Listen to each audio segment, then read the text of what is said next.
Bonjour et bienvenue au J2 de notre Sew Along Tamarack Jacket. Si vous me voyez, c'est que vous avez reçu l'invitation pour cette vidéo car elle est privée sur YouTube. Il n'y a que vous, les clients qui ont acheté le matériel dans notre boutique, qui peuvent avoir accès à ce Sew Along, cette série de vidéos.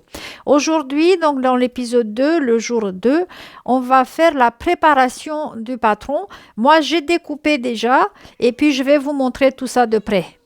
Pour découper les patrons, j'ai utilisé ciseaux papier, à l'exception de cette petite fente ici, donc les pinces. Pour avoir la pointe bien coupée, j'ai utilisé mon ciseau appliqué, donc une paire de ciseaux fines. Comme je vous ai dit dans l'épisode J1, j'ai coupé un poil à l'extérieur de la ligne pointillée. J'ai laissé donc 1 mm ou 2 à l'extérieur de la ligne pointillée. Et pour se contrôler, vous verrez que sur les lignes, il y a toujours la taille de noter par endroit. Donc moi, j'ai 18 ici, c'est ma taille. Les pièces du patron sont numérotées. La première, c'est le numéro 1, bien entendu.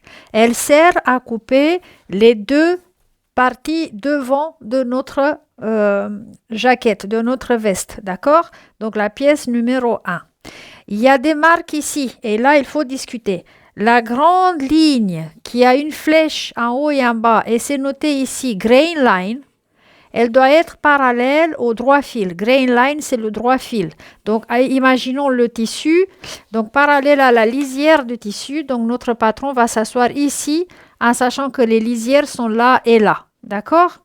Après, ici, il y a encore un trait horizontal. C'est marqué « Lengthen or shorten pattern along this line ». C'est-à-dire que si vous voulez que votre veste soit plus courte ou plus longue, vous allez couper ce trait-là. Si vous voulez faire plus court, vous allez superposer sur la distance qu'il vous faut. Si vous voulez une veste plus longue, vous allez intercaler ici un rectangle. C'est pour ça que cet endroit-là est prévu pour les ajustements de longueur, parce que c'est très facile, vous coupez un rectangle. Autrement, plus bas, il faut couper des courbes ou plus haut aussi. Donc, c'est à cet endroit-là que vous modifiez la taille de votre veste, la longueur de votre veste, soit en superposant les feuilles pour la rendre plus courte ou carrément sortir un bout, soit en rajoutant, donc il y aura ici une moitié, ici une moitié, en rajoutant ici un rectangle que vous collerez avec du scotch et qui va rendre votre veste plus longue. D'accord? Donc ça, c'est pour les ajustements de longueur. Ici, c'est l'endroit, le placement approximatif des poches. De nouveau, il y a notre taille qui est marquée, vous voyez. Et la même ligne qui sert pour rallonger ou raccourcir le patron et l'indicateur approximatif d'où doit se trouver le tour de taille. Mais c'est approximatif. Donc là, la ligne de raccourcir, rallonger et le tour de taille. Ici, approximate hip level, c'est à peu près le tour de hanche. Et donc, la grande ligne qui commence et qui se termine avec une flèche, c'est parallèle à la lisière. Et on a encore un petit détail à discuter. Cette ligne-là, c'est noté center front, donc c'est le milieu du devant. Et il y a deux possibilités. Vue A, donc le modèle A, cut along this line for vue A. La vue A, c'est ici. Les deux devants se touchent. D'accord? Si on veut que les deux devants se superposent pour appliquer des boutons pression, des boutons ou autre chose, on va couper ici, cut along this line, view B. Donc, vous voyez, ça élargit un peu le devant. Alors, pour que le patron soit utilisable dans les deux modalités, je ne vais pas découper cet excédent-là, je vais le plier. Comme ça, je peux une fois couper pour la view A, le modèle A, les devants se touchent et j'ai le même papier si je veux faire superposer mes devants, la view B. Donc, je vais plier sur la ligne pointillée, comme ça, vers l'intérieur de mon papier, il faut que je puisse voir la ligne pointillée. Mais avant de plier, je vais faire autre chose qui va nous être très facile plus tard. C'est-à-dire que à partir de la pointe de l'aisselle et perpendiculaire sur la ligne du centre, je vais tirer, donc je vais faire un trait avec un marqueur et ce trait-là va nous aider à positionner le patron sur des imprimés directionnels. Donc c'est très important de le faire. Et après, avec le même marqueur ou un autre, je vais bien flouter les entailles sur le patron pour ne pas les oublier lors de la coupe. Les entailles sont marquées sur le patron par ces petits traits ici qui sont pile dans la marge de couture. Donc, ils sont un peu partout. Sur le centre aussi, je la marque pour les modèles avec le centre plus large, le modèle B, les devants qui se superposent. Et donc, je vais chercher ces entailles-là partout sur le patron et je vais les marquer. Comme ça, je suis sûre que je n'ai rien oublié. Donc, ça, c'est la partie numéro 1. Elle est prête à l'emploi. Partie numéro 2 représente le dos. Et on aura pratiquement les mêmes marques.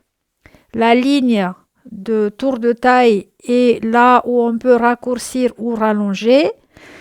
Je vais faire pareil, un trait à partir de la pointe de l'aisselle perpendiculaire sur le centre de mon patron pour les imprimer directionnels.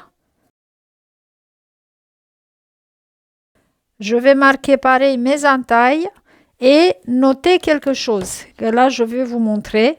Ici, c'est le milieu du dos.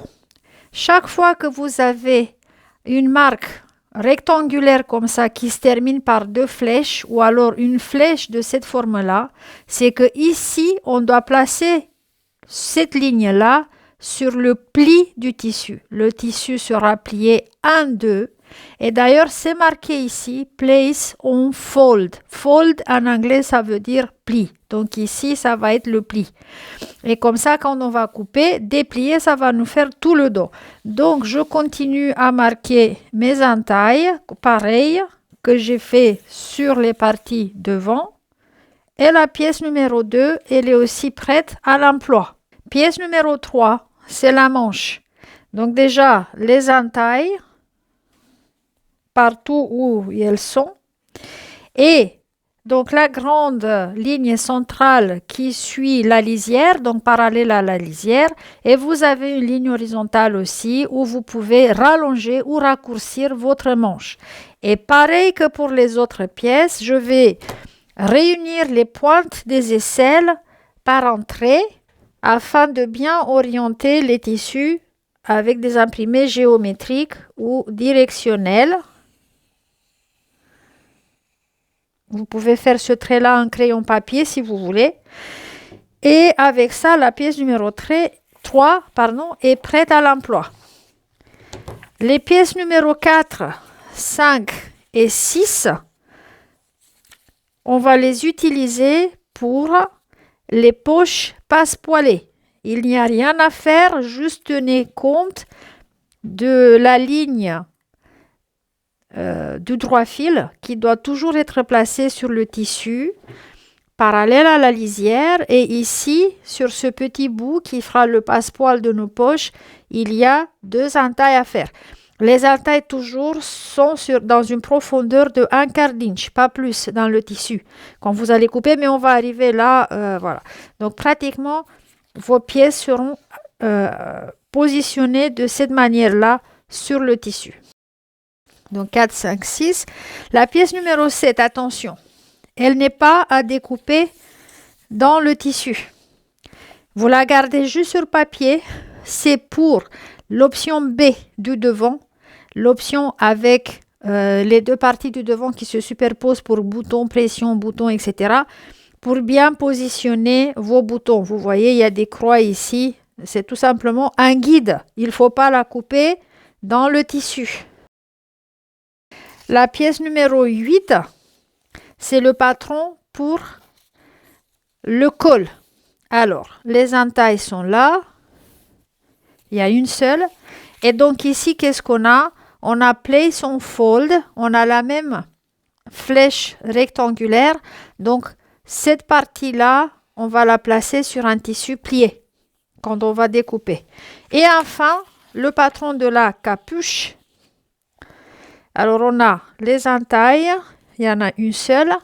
Et pareil ici, le même style de flèche qui nous dit place on fold. Donc ici, on va placer sur le pli. Si vous voulez, vous pouvez même vous noter ça, le pli. Et voilà, on a fini à préparer le patron. C'était l'épisode 2, le J2 de notre Sewalong, consacré à la préparation du patron papier. Dans le J3, l'épisode 3, on va faire préparation des tissus et la découpe des tissus et du molleton. Donc, rendez-vous au prochain épisode.